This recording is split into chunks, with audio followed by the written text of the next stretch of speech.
The sound of broken glass echoed through the Silver Moon saloon in Butte, Montana, as Grace Remington pressed herself deeper into the darkened corner, her trembling fingers instinctively rising to touch the rough, puckered skin that stretched from her left temple down to her jaw. The year was 1878, and the mining town bustled with fortune seekers, gamblers, and men who looked at women like commodities to be traded or discarded. Grace had learned to make herself invisible, a shadow among shadows, ever since the fire 3 years ago had stolen not just her face but her entire world. She worked in the kitchen of the saloon, arriving before dawn and leaving after midnight, her wages barely enough to rent a tiny room above the general store. The owner, a gruff man named Murphy, had taken pity on her when she stumbled into Butte with nothing but the clothes on her back and a cloth wrapped around half her face. He never asked questions, and she never offered answers. The arrangement suited them both. Tonight, however, the saloon overflowed with rowdy miners celebrating a rich copper strike. Grace had ventured to the edge of the main room to collect dishes, keeping her scarred left side turned toward the wall. She moved quickly, efficiently, hoping to remain unnoticed. But fate had other plans. "Well, what do we have here?" A drunken voice slurred behind her. Rough hands grabbed her shoulders, spinning her around before she could retreat. The miner's bleary eyes widened, then twisted with revulsion. "Sweet Jesus, what happened to your face?" Grace jerked away, but his fingers caught the edge of her shawl, yanking it down to expose the full extent of her scars. The room seemed to freeze. Laughter died. Whispers erupted like wildfire. "Monster, Lord have mercy. Cannot even look at that." Tears burned behind Grace's eyes, but she refused to let them fall. She had endured worse than cruel words. She pulled her shawl back up and hurried toward the kitchen, her heart hammering against her ribs. "Leave her be." The voice cut through the chaos like a knife, quiet but commanding. Grace paused at the kitchen door, glancing back despite herself. A man stood near the bar, tall and lean, with sun-bronzed skin and eyes the color of storm clouds. Dust covered his dark clothing, and a well-worn Stetson sat on thick black hair. He held himself with the easy confidence of someone comfortable with violence but not eager for it. A gun belt hung low on his hips, the holster tied down against his thigh. "What is it to you, stranger?" The drunk miner puffed up his chest. "The woman is a freak, just having some fun." "Fun is over." The stranger's hand rested casually on his gun, not a threat exactly, but a promise. "Apologize to the lady. Lady, that thing is no lady." The stranger moved faster than Grace thought possible. One moment he stood at the bar, the next his fist connected with the miner's jaw, sending the man sprawling across a card table. Cards and coins flew everywhere. The miner's friends jumped to their feet, but the stranger's gun cleared leather before any of them could blink. "Anyone else want to disrespect the lady?" His voice remained calm, almost conversational, but his eyes held steel. The room fell silent. Even Murphy stopped wiping glasses. The miners slowly raised their hands, backing away. "Good." The stranger holstered his weapon and turned to Grace. "Are you all right, miss?" Grace stood frozen, unable to speak. No one had defended her since the fire. No one had called her a lady. She managed a jerky nod before fleeing into the kitchen, her pulse racing for entirely new reasons. She pressed her back against the cool wall, struggling to catch her breath. Through the serving window, she could see the stranger settle back at the bar as if nothing had happened. Murphy brought him a whiskey, waving away his money. The normal sounds of the saloon gradually resumed, though several patrons left, dragging the troublesome miner with them. Grace forced herself to focus on washing dishes, scrubbing each plate with fierce concentration. But her mind kept drifting to gray eyes and a quiet voice that had made her feel human again, if only for a moment.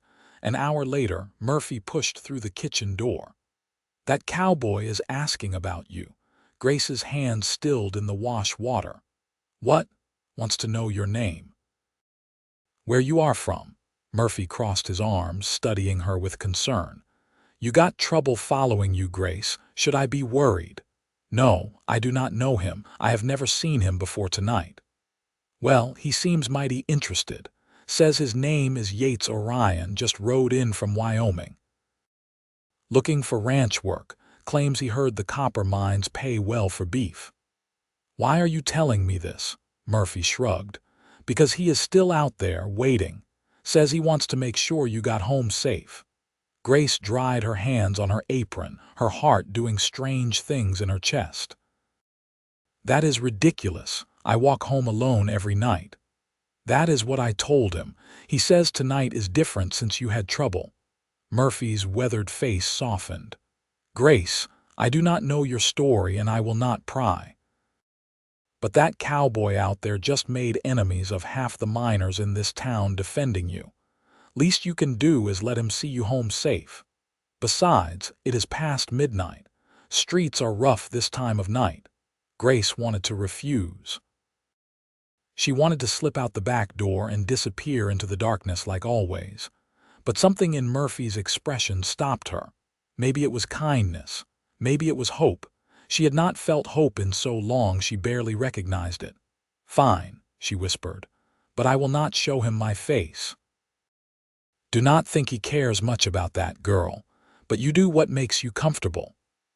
Murphy led her out through the kitchen door into the main room. Most of the evening crowd had dispersed, leaving only a few die-hard gamblers hunched over their cards.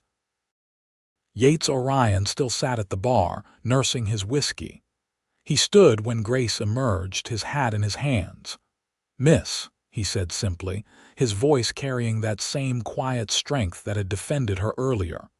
"Would you allow me to walk you home? I know I am a stranger and you have no cause to trust me, but these streets are not safe for anyone alone at night." Grace kept her scarred side angled away, her shawl pulled low. "That is not necessary. I manage fine on my own." "I am sure you do. But I would rest easier knowing you got there safe." He paused, then added, "Please." Something in that single word undid her. It was not a demand or an expectation. It was a genuine request, offered with respect. Against her better judgment, Grace nodded. They stepped out into the cool Montana night. Butte sprawled around them, still bustling despite the hour. Saloons and gambling halls lit up the main street, while miners stumbled between establishments, their pockets full of wages they would drink or gamble away before dawn. The stamp mills never stopped their rhythmic pounding, processing ore around the clock. Yates fell into step beside Grace, maintaining a respectful distance. He did not try to fill the silence with meaningless chatter, and she appreciated that. They walked 2 blocks before he finally spoke. "I hope I did not overstep back there. Sometimes my temper gets the better of my sense. You defended me when no one else would. That is not something I will forget. Any decent man would have done the same." Grace almost laughed. "You would be surprised how few decent men exist in this world." "Maybe I would. Maybe I would not." He glanced at her, his expression thoughtful. "My mother always taught me that how a man treats someone who cannot benefit him shows his true character. That drunk back there, he thought himself powerful because he could mock someone he saw as weaker. But real strength is in protection, not cruelty." They turned onto a quieter street, away from the main thoroughfare. Grace relaxed slightly, though she remained acutely aware of Yates's presence beside her. He moved with the fluid grace of someone who spent most of his time on horseback, and despite his trail-worn appearance, he smelled of leather and sage. "You came from Wyoming?" she asked, surprising herself. "Yes, madam." "Had a job at her ranch outside Laramie, but the owner sold out to a big cattle company. They brought in their own men, so I found myself looking for work." He adjusted his hat. "Heard Montana had opportunities for someone who knows cattle and is not afraid of hard work, but is mostly mining." "I noticed, but ranches surround the area and miners need to eat. Figured I could find something." He paused. "What about you? Have you lived here long?" Grace stiffened. "Long enough. I did not mean to pry. Yet you are. Fair point." Yates fell silent, but it was not an uncomfortable quiet. When they reached the general store, Grace stopped. "This is where I stay. Thank you for walking with me." Yates looked up at the darkened building, then back at her. In the dim light from a nearby street lamp, his features looked almost gentle. "May I ask your name?" Grace hesitated, then whispered, "Grace Remington. Miss Remington." He said it like it mattered, like she mattered. "Would you mind if I checked on you tomorrow? Just to make sure there is no trouble from tonight. I work in the kitchen. No one bothers me there. Still, I would rest easier." Grace studied him, trying to understand his angle. Men always wanted something, but when she looked into Yates Orion's eyes, she saw only genuine concern. It terrified her more than cruelty ever could. "Do what you want," she said finally, then hurried inside before he could respond. She climbed the narrow stairs to her room, her hands shaking as she lit the oil lamp. The tiny space contained only a bed, a washstand, and a single chair, but it was hers. Safe. Private. She could remove her shawl here without fear of judgment. Grace looked at her reflection in the small mirror above the washstand, studying the damage the fire had left behind. The scars had faded from angry red to pale pink over the years, but the texture remained rough and uneven, a permanent reminder of the night her life ended and this half-existence began. She touched the ruined skin, remembering smooth cheeks and easy smiles. Remembering a time when men looked at her with admiration instead of revulsion. That Grace Remington had died in the flames. This Grace, scarred and hollow, merely survived. But tonight, someone had called her beautiful. Not with words, but with actions. Yates Orion had seen her face and chosen to defend her anyway. He had walked her home and asked permission to check on her, as if she were a real woman worthy of consideration. Grace extinguished the lamp and lay in bed, staring at the ceiling. She should not let herself hope. Hope was dangerous. Hope led to disappointment and heartbreak.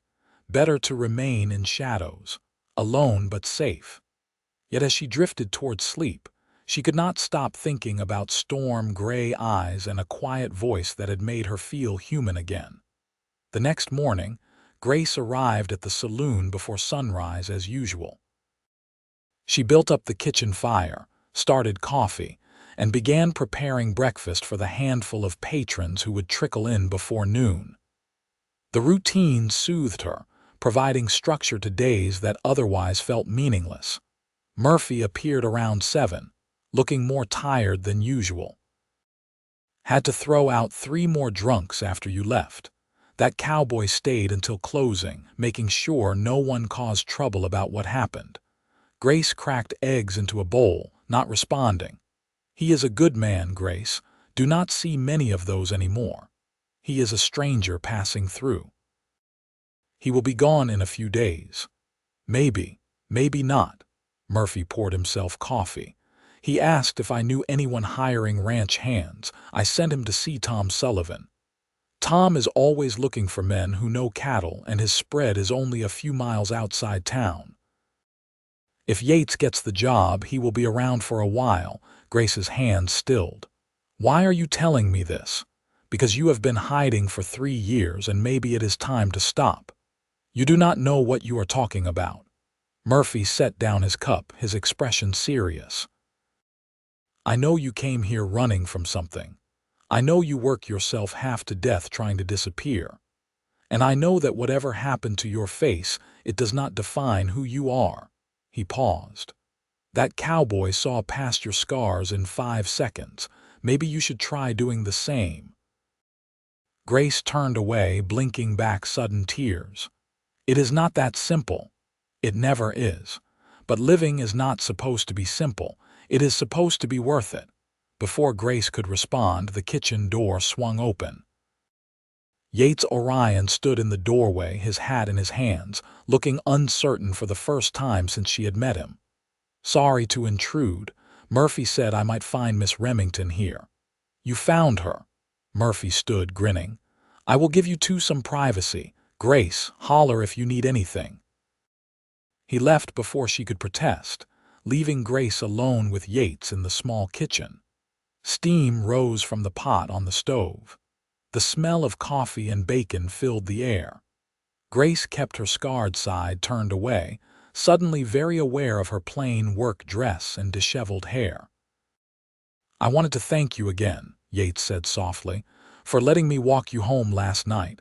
I should be thanking you for defending me." "No thanks needed." He shifted his weight, clearly uncomfortable with the gratitude. "I also wanted to let you know I got a job at the Sullivan Ranch. I will be around Butte for the foreseeable future working cattle." Grace's heart did something strange in her chest. "That is good. Congratulations." "Thanks." He hesitated, then took a step closer. "Miss Remington, I know this is forward and you can say no, but would you allow me to call on you? Properly, I mean. Maybe take a walk some evening when you are not working." Grace froze. Of all the things she had expected, this was not one of them. "Why? Why?" Yates looked genuinely confused by the question. "Yes, why? You do not know me, and you have seen my face. So why would you want to call on me?" Understanding dawned in his eyes.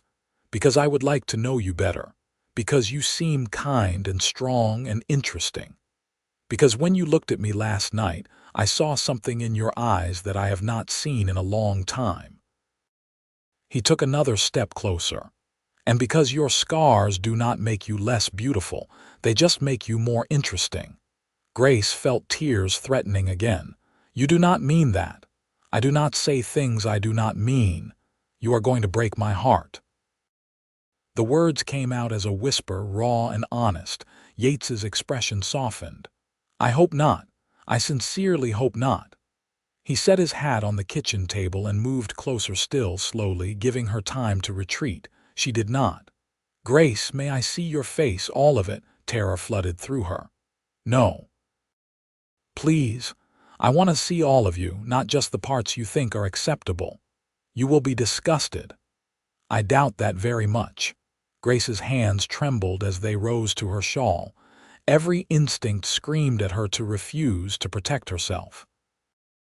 But something in Yates's eyes called to her, promising safety she desperately wanted to believe in. Slowly, heart pounding, she pulled the shawl away from her face.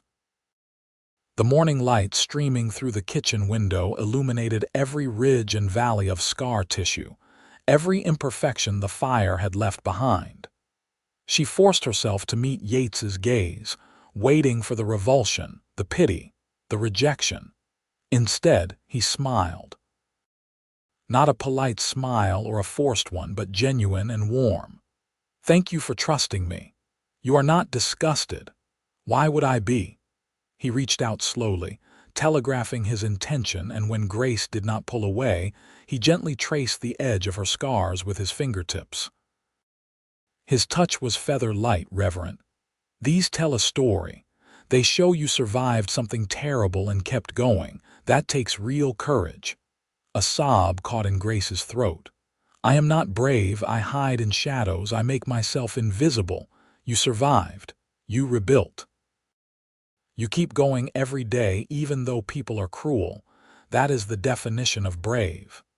His thumb brushed her cheek, and Grace realized she was crying. "Let me see your beauty, Grace. Not despite these scars, but including them. Let me get to know the whole woman, not just the parts you think are presentable." Grace had spent 3 years believing her life was over, that love and happiness were forever beyond her reach. But standing in that kitchen with Yates's gentle hand on her ruined face, something long dead stirred in her chest. Hope, fragile and terrifying, began to bloom. "I am afraid," she whispered. "So am I, but maybe we can be afraid together." Grace closed her eyes, leaning into his touch. "One walk. That is all I am promising. One walk is more than I dared hope for." They stood there for a long moment, the kitchen warm around them, the morning sounds of Butte filtering through the walls. Grace felt exposed and vulnerable, yet somehow safer than she had in years. Yates did not try to kiss her or push for more. He simply held her face like it was something precious, his thumb tracing gentle patterns on her skin. Finally, Murphy's voice broke the moment. "Grace, you got orders coming in. Need to start cooking." Yates stepped back, giving her space. "When do you finish work tonight?" "Late. Probably around 11. "May I walk you home?" Grace nodded, not trusting her voice. Yates smiled again, that genuine expression that made her heart race. "Then I will see you tonight, Grace Remington." He put his hat back on and headed for the door, then paused. "And Grace, thank you for letting me see you." After he left, Grace stood in the kitchen, touching her face where his fingers had been. Murphy appeared in the doorway, his expression knowing. "Do not say anything," Grace warned. "Was not planning on it. Just going to say I told you so." Despite everything, Grace laughed. It felt rusty and unfamiliar, but good. So very good. The day passed in a blur of cooking and cleaning, but Grace's mind remained elsewhere. She caught herself smiling for no reason, then scolding herself for being foolish. Yates was just one man. One kind gesture did not erase 3 years of cruelty and isolation. She should not get her hopes up. Yet hope persisted, stubborn and bright. That evening, Yates appeared at the saloon just before 11, dusty from a day's work but smiling when he saw Grace emerge from the kitchen. Several miners watched with interest, but none dared comment. Word had apparently spread about the new cowboy who did not tolerate disrespect. They walked through Butte's nighttime streets, which were quieter than the previous evening. A full moon hung overhead, bathing everything in silver light. Grace no longer bothered hiding her scarred side, and the freedom felt both terrifying and exhilarating. "How was your first day?" she asked. "Good. Hard work, but I like Tom Sullivan. He is fair, pays decent wages, and treats his men with respect." Yates kicked a stone along the dusty road. "He has about 300 head of cattle, supplies beef to the mines. Needs someone who can handle the rougher stock, which suits me fine." "You have worked cattle long?" "Since I was 12. My father had a small ranch in Texas, but he died when I was 16. We lost the land to debts." Yates's voice held old pain. "My mother passed the following winter. After that, I drifted, taking work where I could find it. Been doing that for 8 years now. I am sorry about your parents. Thank you. It was a long time ago, but I still miss them." He glanced at her. "What about your family?" Grace stiffened. They had reached this point faster than she expected. "They are dead." "I am sorry. Do not be." "They died disappointed in me." Yates stopped walking. "Grace, you do not owe me your story, but if you want to tell it, I am listening, and nothing you say will change how I see you." Grace looked up at the moon, gathering courage. Part of her wanted to stay silent, to keep her past buried. But another part, the part Yates had awakened, wanted to be known. Truly known. "I grew up in Kansas," she began slowly. "My father owned a dry goods store. We were not wealthy, but comfortable. When I was 19, I fell in love with a man named Daniel Shaw. He was handsome and charming, and I thought he loved me too." She paused, the memories painful even now. "We planned to marry. My parents liked him. Everything seemed perfect. What happened? 2 weeks before the wedding, I discovered Daniel had another woman. Actually, several other women. He had been courting them all simultaneously, making promises to each." Grace's hands clenched. "When I confronted him, he laughed. Said he never intended to marry me, that he had been after my father's money all along. but he had chosen someone else, a girl whose father owned the bank. Yates's jaw tightened. He sounds like a bastard. He was, but I was young and stupid and heartbroken. I thought if I could just talk to him, make him understand how much I loved him, he would change his mind. Grace shook her head at her own naivety. I went to the boarding house where he was staying. He was drunk. We argued. He got angry and shoved me. I fell into an oil lamp and suddenly everything was on fire. She touched her scars unconsciously. The flames caught my dress, my hair. The whole left side of my face burned. Daniel ran. He saved himself and left me there to die. A neighbor heard my screams and pulled me out, but the damage was done. Jesus, Yates breathed. I spent months recovering. The doctors did what they could, but scarring was inevitable. My parents were ashamed. They kept me hidden away, did not want anyone to see me. Daniel married his banker's daughter, and no one ever blamed him for what happened. They blamed me for being reckless, for going to his room unchaperoned. Anger flashed in Yates's eyes. That is not right. That is the way of the world. Women get blamed for men's cruelty. Grace resumed walking. My mother died of influenza 2 years ago. My father followed 6 months later. He never forgave me for the scandal, for the shame I brought to our family. After he died, I discovered he had left everything to my brother. I got nothing. Where is your brother now? I do not know. He made it clear I was not welcome, gave me $50 and told me to leave Kansas and never come back. He said no one wanted to look at my face, that I reminded everyone of our family's shame. The old wound still ached. So I traveled west, looking for a place where no one knew me. I ended up in Butte 3 years ago, and Murphy gave me work. I have been here ever since. They had reached the general store, but neither moved to part. Yates looked at Grace with such compassion it hurt. Your family was wrong. Daniel Shaw was wrong. Everyone who blamed you was wrong.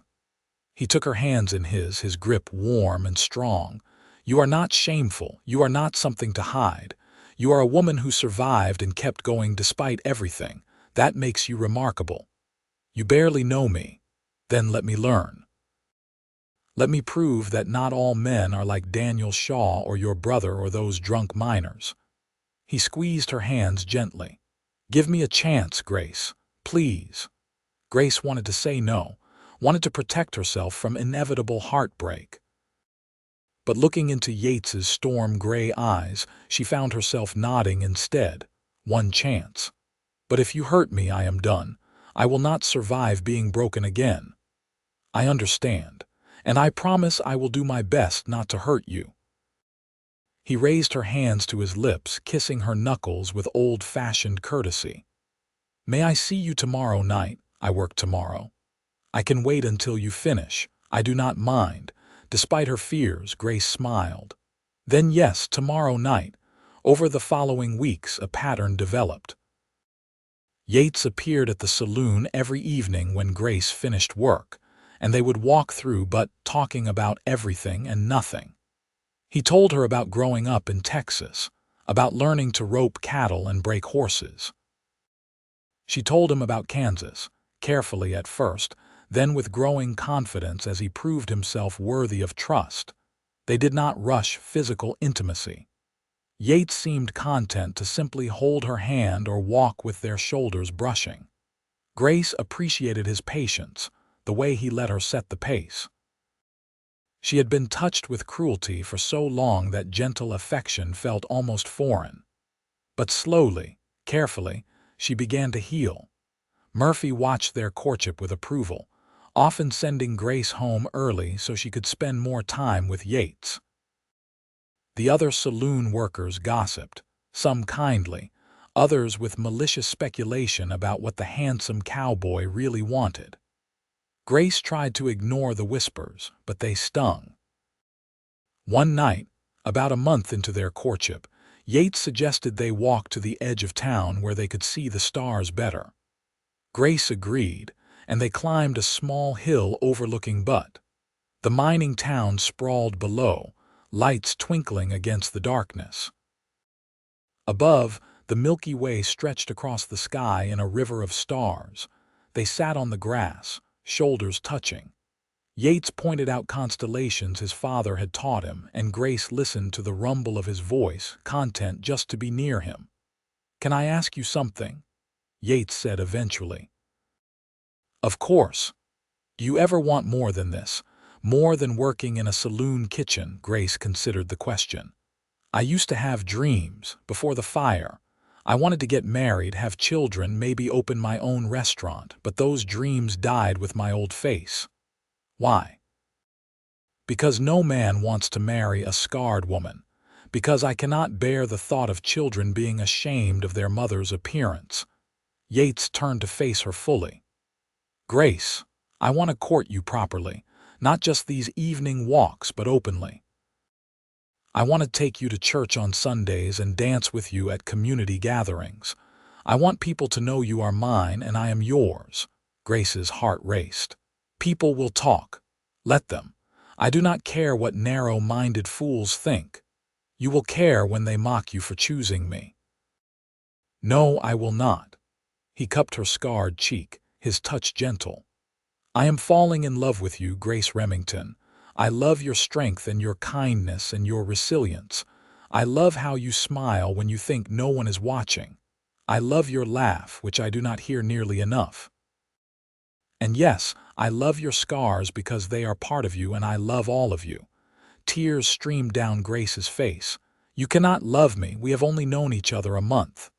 My mother always said, when you know, you know. I know, Grace. This is real for me." He wiped her tears with his thumbs. "You do not have to say it back. I know you are scared and you need time, but I wanted you to know where I stand." Grace could not speak. 3 years of loneliness and pain crashed against this moment of pure, terrifying hope. She wanted to believe him. God, how she wanted to believe. Instead of words, she kissed him. It was clumsy and awkward, as Grace had not kissed anyone since Daniel Shaw. But Yates responded gently, his hands cradling her face as if she were precious. The kiss was soft and sweet and perfect, and when they finally pulled apart, Grace was crying again. "I am scared," she whispered against his lips. "I know. If you hurt me, it will destroy me. Then I will not hurt you." He kissed her forehead, her cheeks, the scarred side of her face with the same tenderness he showed the unmarred side. "I will spend every day proving myself worthy of your trust."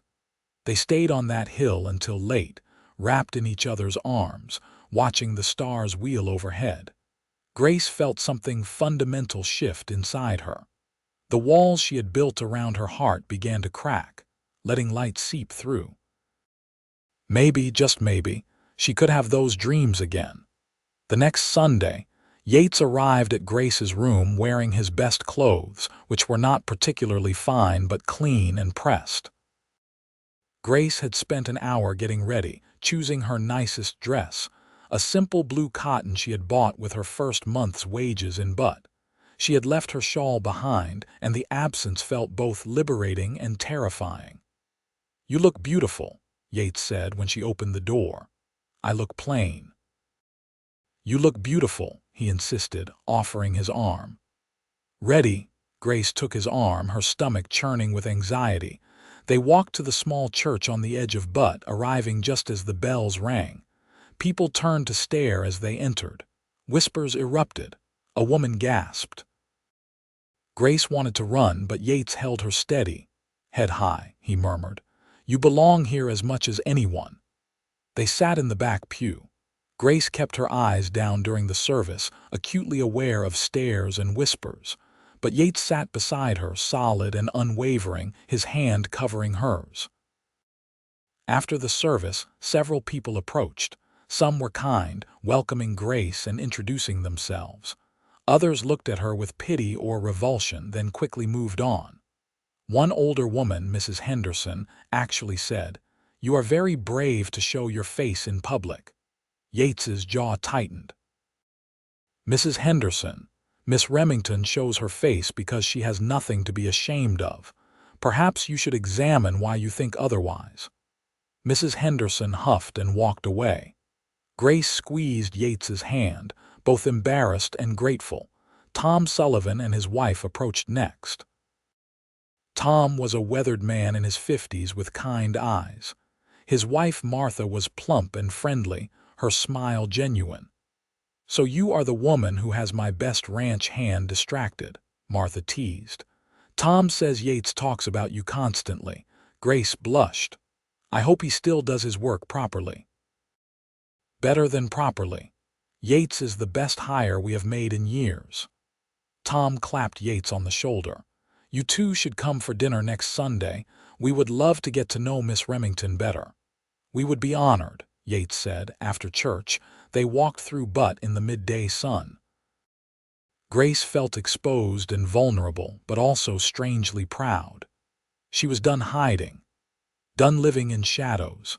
If people wanted to stare, let them stare. They found a quiet spot by a creek that ran through town, sitting on the bank with their feet dangling over the water. Yates produced a small basket from seemingly nowhere. "I asked Martha to pack us lunch. Hope you do not mind a picnic." Grace laughed, the sound coming easier now. "I do not mind at all." They ate bread and cheese and apples, talking and laughing as the creek burbled beside them. Grace felt lighter than she had in years, as if some burden had been lifted. Yates made her feel normal, like the scared girl she used to be might still exist somewhere beneath the damage. "Thank you," she said suddenly. "For what?" "For not treating me like I am broken. For making me feel human again." Yates set down his apple, his expression serious. "Grace, you are not broken. You are not damaged goods. You are a whole person who deserves love and respect and happiness." He took her hand. "I meant what I said on that hill. I am falling in love with you. Actually, I think I am already there. I love you, Grace Remington, all of you." Grace's throat tightened. "I think I love you too. I am terrified, but I think I do." "Then that is enough. We will figure out the rest together." They kissed by the creek, the water singing around them, the sun warm on their faces. Grace felt something break inside her, some final wall crumbling. She had spent 3 years believing herself unlovable. But here was a man who saw her completely and loved her anyway. Maybe Daniel Shaw had been wrong. Maybe her family had been wrong. Maybe all those people who looked at her with pity or disgust were wrong. Maybe she was beautiful after all. The summer passed in a blur of happiness. Grace continued working at the saloon, but now she had something to look forward to each evening. Yates would appear, dusty from the ranch, and they would walk through Butte hand in hand. Sometimes they simply talked. Other times they explored the hills around town or had picnics by the creek. Tom and Martha Sullivan became friends, inviting them to dinner regularly. Grace discovered she enjoyed Martha's company, and the older woman seemed genuinely fond of her. They swapped recipes and stories, and Martha never once acted like Grace's scars mattered. On Grace's 23rd birthday in August, Yates surprised her with a gift. He met her after work with a wrapped package, looking nervous. "I hope you like it. I am not good at picking gifts for ladies." Grace unwrapped the package to find a beautiful shawl made of soft blue wool. But unlike the shawls she usually wore to hide her face, this one was decorative, meant to complement rather than conceal. "It matches your eyes," Yates said. "And I thought maybe you deserved something pretty, not just practical."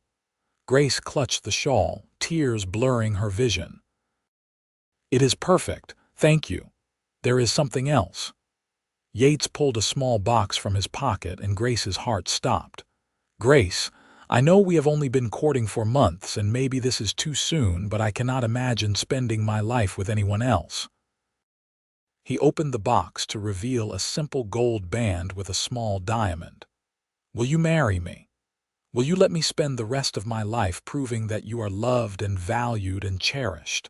Grace stared at the ring, emotions warring inside her. Part of her wanted to say yes immediately. But the damaged part, the part that still remembered Daniel Shaw's cruelty, held back. "Are you sure? You could have any woman you want, someone whole and beautiful. I want you, only you." Yates took her hands. "Grace, you are whole, you are beautiful. And I am completely, utterly sure about this.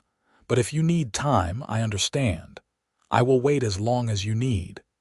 Grace looked at this man who had changed her life in just 4 months, this man who looked at her scars and saw beauty, who treated her with respect and kindness, who made her believe in love again. "Yes," she whispered. "Yes, I will marry you." Yates whooped with joy, sweeping her into his arms and spinning her around. When he set her down, he slipped the ring on her finger with trembling hands. It fit perfectly. "I love you, Grace Remington. Soon to be Yates Orion. I love you too. So much it scares me." They kissed under the stars, the ring glinting on Grace's finger, the future spreading before them bright with promise. Planning the wedding proved challenging. Grace had no family to invite and few friends beyond Murphy and a handful of saloon workers. Yates had no family either, but the Sullivan Ranch had become like family to him. Tom and Martha insisted on hosting the wedding at their ranch, and Martha threw herself into planning with enthusiasm. "Every girl deserves a proper wedding," Martha declared. "Even if it is a small affair, we will make it special." Grace tried to protest the expense and effort, but Martha would hear none of it. She enlisted several ranch wives to help sew Grace a wedding dress, a simple but lovely creation in white cotton with lace trim. Grace cried when she first tried it on. Overwhelmed by kindness, she still struggled to believe she deserved. The ceremony was planned for October, after the fall cattle drive. Yates worked extra hours to save money, wanting to provide properly for his bride. Grace continued working at the saloon, putting every spare penny aside as well. Murphy gave her a generous bonus as a wedding gift, claiming business had been particularly good. As the wedding date approached, Grace found herself increasingly anxious. Old fears resurfaced. What if Yates changed his mind when he saw her in full daylight as his wife? What if people mocked him for marrying a scarred woman? What if she could not give him children because of her burns? One evening 2 weeks before the wedding, her anxiety overwhelmed her. When Yates came to walk her home, she broke down crying. "I cannot do this. I cannot marry you. It is not fair to you." Yates guided her to a quiet bench, holding her while she sobbed. "Talk to me, Grace. What happened? You deserve better. Someone whole and beautiful who can give you perfect children and make you proud. Grace, look at me." When she raised her tear-stained face, his eyes held nothing but love. "You are whole. You are beautiful. And any children we have will be perfect because they are ours. As for making me proud, you do that every single day just by being you. People will judge you for marrying me. Then they are fools whose opinions I do not value." He wiped her tears gently. "Grace, is this really about what other people think? Or are you scared because you are happy and you are afraid something will take it away?" Grace stared at him. "How did you know?" "Because I feel the same way sometimes. I wake up afraid this is all a dream, that I will lose you somehow." He cupped her face in his hands. "But we cannot live in fear. We have to trust that good things can last, that happiness is not always followed by pain." "I do not know if I can." "Then trust me. Trust that I know what I want, and what I want is you. In sickness and health, good times and bad, with whatever the future brings. I want all of it as long as it is with you." His words steadied her. Grace took a shaky breath, then nodded. "I am sorry. I just got overwhelmed." "Do not apologize for being scared, but do not let fear steal your joy either." He kissed her forehead. "We are going to have a beautiful wedding and then a beautiful life together, and anyone who has a problem with that can go to hell." Grace laughed despite herself. "You are not supposed to curse in front of a lady. Good thing you are not a lady. You are my lady, which is infinitely better. They sat on that bench until Grace calmed completely, Yates holding her and talking about their future. He wanted to save enough to buy a small piece of land, start his own cattle operation. Grace confessed she still dreamed of opening a restaurant someday. They made plans and shared hopes, building their future word by word. By the time Yates walked her home, Grace felt centered again. Yes, she was scared, but she was also happy, and she refused to let fear destroy that. The wedding day dawned clear and beautiful, the October sky brilliant blue above Montana's mountains. Grace woke in her room above the general store, her wedding dress hanging on the door. For the first time in 3 years, she looked at her reflection and did not flinch. The scars remained, would always remain, but they no longer defined her. She was Grace Remington, soon to be Yates Orion. She was a survivor, a woman who had rebuilt herself from ashes. She was brave and strong and worthy of love. She was beautiful. Martha and 2 ranch wives arrived mid-morning to help her prepare. They styled her hair, pinning it up with small white flowers. They helped her into the dress, which fit perfectly. When Grace looked in the mirror, she barely recognized herself. She looked like a bride, glowing and happy. "You look stunning," Martha said, her eyes misty. "Yates is a lucky man." "I am the lucky one," Grace whispered. The wedding took place in the afternoon at the Sullivan Ranch. They had set up chairs in the garden, where late blooming flowers added splashes of color. About 20 people attended, ranch workers and their families plus a handful of people from town. Murphy sat in the front row, grinning proudly. When Grace walked down the makeshift aisle on Tom Sullivan's arm, since she had no father to do the honors, she saw only Yates. He stood beneath an arch decorated with flowers, wearing his best suit, his expression awed as he watched her approach. "You are so beautiful," he whispered when she reached him. The ceremony was simple but heartfelt.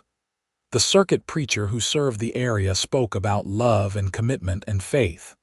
When it came time for vows, Yates took Grace's hands, his voice strong and clear. "I promise to love you every day for the rest of my life. I promise to honor you and cherish you and remind you of your worth whenever you forget. I promise to build a life with you filled with laughter and joy and hope. You are my heart, Grace. You are my home." Grace's voice shook, but she spoke her vows with equal conviction. "I promise to trust you and love you and build our future together. I promise to be brave and to believe in happiness.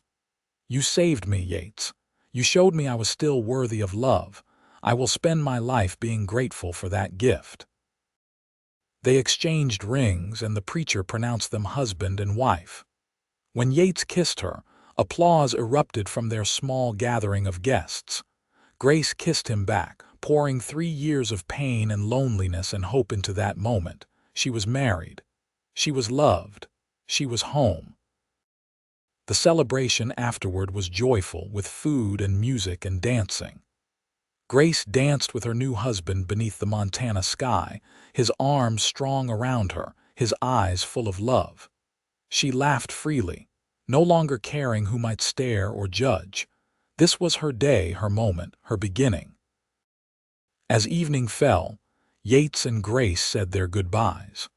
They would spend their wedding night in a small cabin on the edge of the Sullivan property that Tom had offered them as a gift.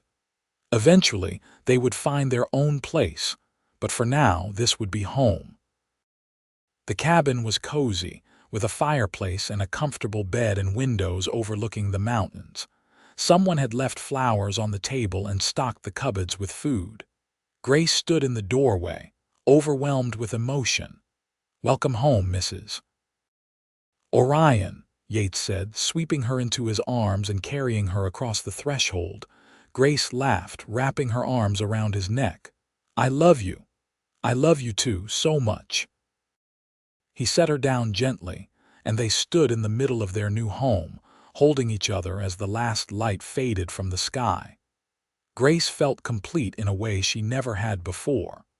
The scars remained, but they no longer defined her. She was so much more than her damaged face. She was loved and whole and happy.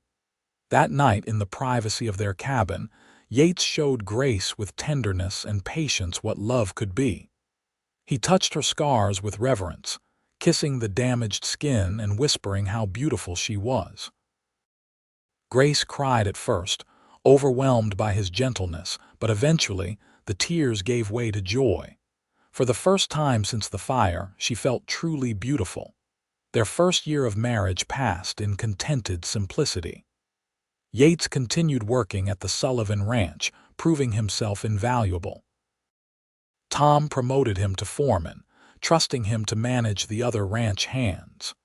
The raise in pay allowed them to save more aggressively toward their dream of owning land. Grace quit the saloon, much to Murphy's dismay, though he understood. She began baking bread and pies to sell in town, working from their cabin kitchen. Her goods became popular, and soon she had regular customers. The extra income added to their savings, bringing their dreams closer to reality. Life settled into a comfortable rhythm. Yates worked hard during the day while Grace baked and maintained their home.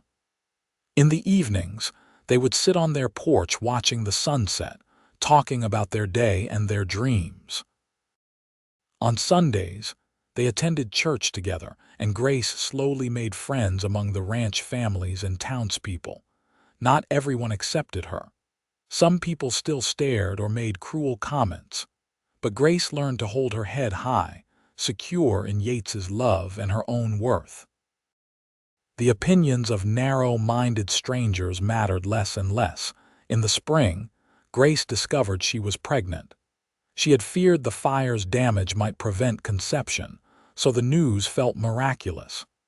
When she told Yates, he swept her into his arms, tears streaming down his face. "We are going to have a baby," he kept repeating, awe in his voice. "Grace, we are going to be parents. Are you happy?" "Happy? I am the happiest man alive." He kissed her deeply. "You have given me everything I ever wanted." The pregnancy progressed normally, though Grace worried constantly about the baby's health. Martha and the other ranch wives reassured her, sharing their own pregnancy experiences. They held a small gathering to give Grace baby clothes and supplies, their kindness overwhelming her. As her belly grew, Grace finally accepted that good things could last. Happiness did not always end in tragedy. She was loved, safe, and building the life she thought she had lost forever. In November, a year and a month after their wedding, Grace went into labor.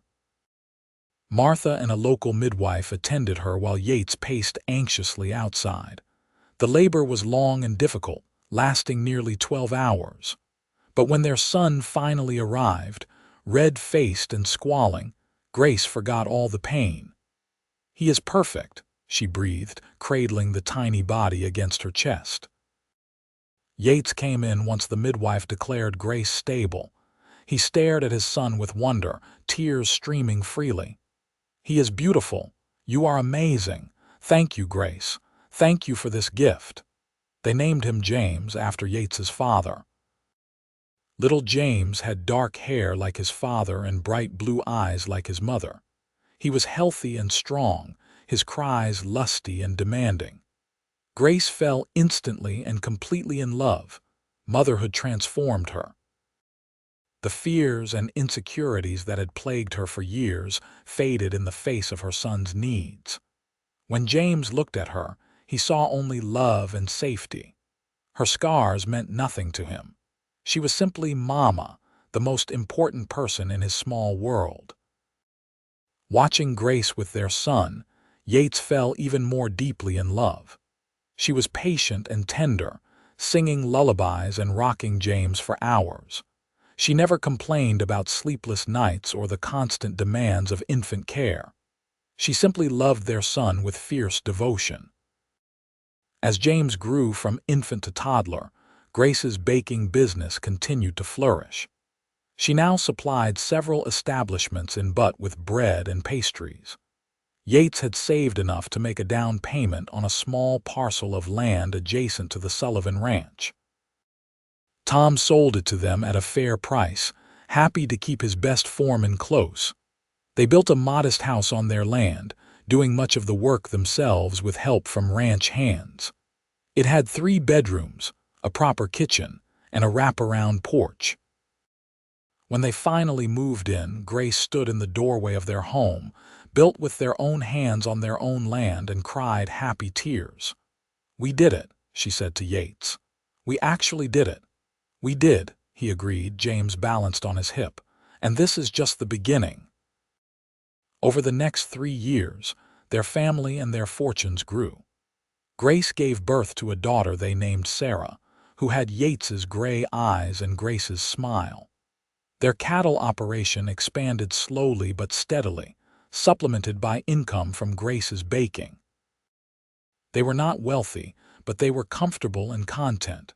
James grew into a bright, energetic boy who loved helping his father with the cattle.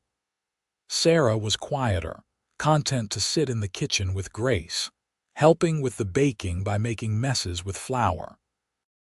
Grace loved them both with a fierceness that sometimes scared her. Yates proved to be an excellent father, patient and playful with his children. He taught James to ride and rope, instilling in the boy a love of ranch life. He danced with Sarah in the kitchen, making her giggle with his silly songs. Watching him with their children, Grace often marveled at how her life had changed. 5 years after she first met Yates in that smoky saloon, Grace stood on her porch watching her family. Yates and James were working with a new calf in the corral while Sarah played with a kitten at Grace's feet. The Montana sun shone warm and bright, and in the distance, mountains rose against an impossibly blue sky. "Mama, look," Sarah held up the kitten proudly. "Very nice, sweetheart." Grace smiled at her daughter, her heart full. Yates looked up from the corral and waved. Even from a distance, Grace could see his smile, the love in his eyes. He had kept every promise he made that night he proposed. He loved her fiercely and showed her every day that she was valued and cherished. Her scars remained, would always remain, but they no longer carried shame or pain. They were simply part of her story, proof that she had survived and rebuilt. The woman who hid in shadows was gone. In her place stood Yates Orion, wife, mother, business owner, and most importantly, beloved. That evening, after the children were asleep, Grace and Yates sat on their porch watching the stars. Yates's arm was around her shoulders, her head resting on his chest. The night was quiet except for crickets and the distant lowing of cattle. "You ever regret it?" Grace asked softly. "Marrying me instead of someone without complications." Yates pulled back to look at her, his expression serious. "Grace Orion, I have never regretted a single moment with you. You gave me a family, a home, a purpose. You made me happier than I ever thought possible." He kissed her forehead, then her scars, then her lips. "You are the best thing that ever happened to me. I feel the same way about you. You saved me." "No, you saved yourself. I just reminded you of your worth." They sat in comfortable silence, watching the stars wheel overhead. Grace thought about the terrified, broken woman she had been 5 years ago, hiding in shadows and believing herself unlovable. She thought about the cowboy who had defended her and then loved her despite everything. "Thank you," she whispered. "For what?" "For seeing my beauty when I could not." Yates smiled, pulling her closer. "That was the easy part. You are beautiful, Grace. Always have been, always will be." As the Montana night deepened around them, Grace let herself believe it, not because her scars had faded or because society had changed its mind about her worth, but because the man she loved saw her truly and loved what he saw, because her children looked at her with adoration, because she had rebuilt a life from ashes and found happiness she never thought possible. She was beautiful, scars and all, and she was home. The years continued to pass in contentment. James grew into a responsible young man who loved ranching as much as his father. Sarah developed a talent for baking, working alongside her mother and eventually taking over much of the business. Grace and Yates added 2 more children to their family, another boy and another girl, and their home rang with laughter and love. The cattle operation prospered, growing from a handful of head to several hundred. Yates's reputation for quality stock and fair dealing spread throughout Montana. He never became wealthy by some standards, but he provided well for his family, and that was enough. Grace's baking business eventually became a full-fledged bakery in Butte. Sarah ran it with her mother's blessing, and it became one of the most popular establishments in town. Grace still baked for pleasure, but she no longer needed the income. Murphy passed away when Grace was in her 30s, leaving her a small inheritance in thanks for her years of friendship. Grace used the money to establish a fund for women in difficult circumstances, providing small grants to help them establish independence.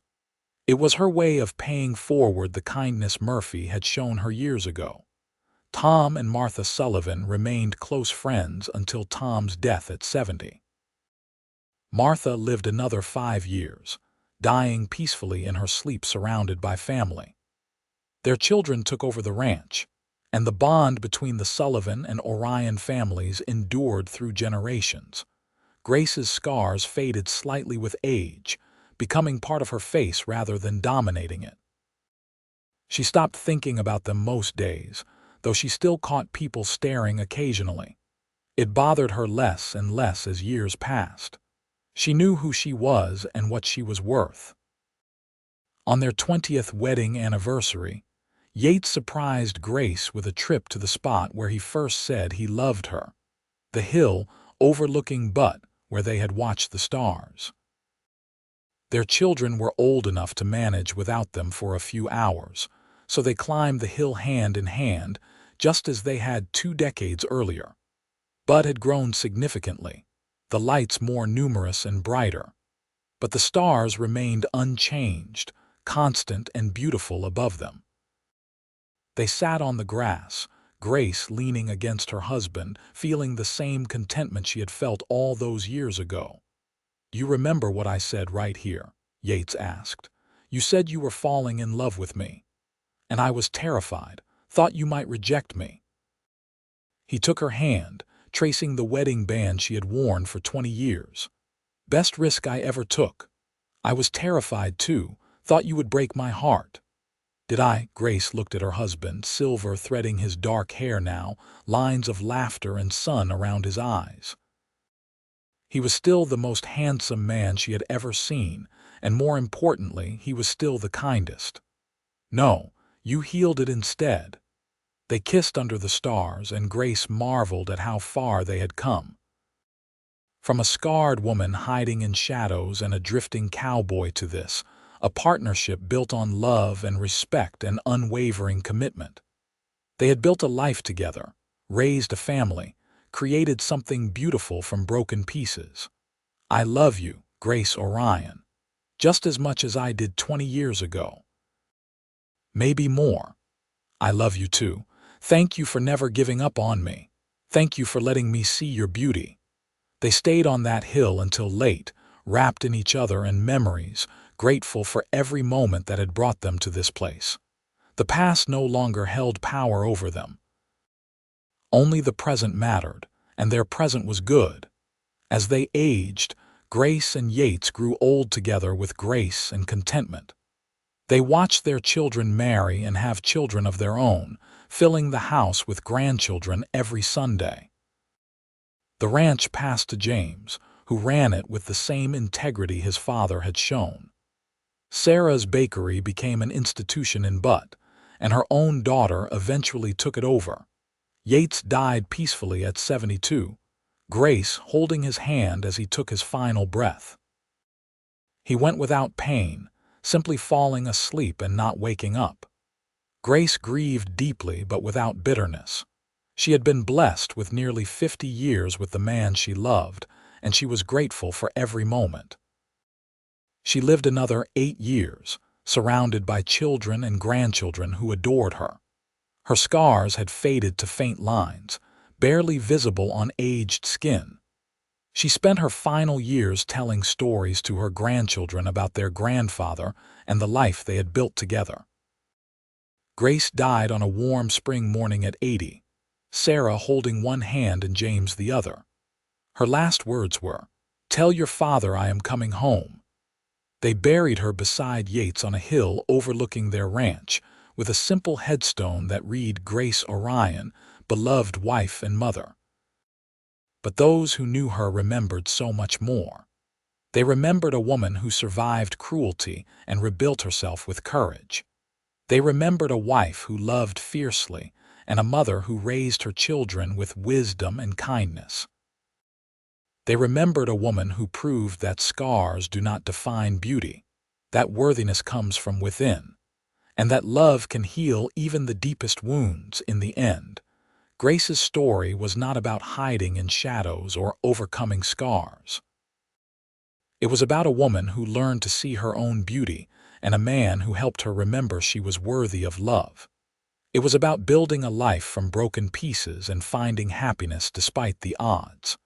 It was about love, real and true and lasting. And in a small town in Montana, in the memories of her family and the legacy she left behind, Grace Remington Orion lived on. Not as the scarred woman who hid in shadows, but as the beautiful, strong, beloved woman she had always been underneath. The cowboy had seen her beauty when she could not, and together they had built something that endured long after they were gone. Their great-grandchildren still ran the ranch and the bakery decades later, carrying on traditions started by Grace and Yates. And on clear nights, when the stars shone bright over Montana, it was said you could sometimes see two figures on the hill overlooking Butte, holding hands and watching the sky together for eternity. That was how the story ended. Not with tragedy or loss, but with love that transcended even death. Grace had been saved not by Yates, but by her own courage to accept love when it was offered. Yates had been saved by Grace's trust, by being given the chance to prove himself worthy. Together, they had saved each other and in doing so had built a legacy that endured. Their story became legend in Butte, passed down through generations as proof that real love exists, and that beauty is so much more than what shows on the surface. Children grew up hearing about the cowboy who defended a scarred woman and loved her without reservation, and the woman brave enough to accept that love and build a new life. And somewhere in whatever comes after this life, Grace and Yates walked hand in hand through endless fields under eternal stars, their love story complete, their happiness absolute, their beauty recognized at last not by the world but by each other, which was all that ever truly mattered.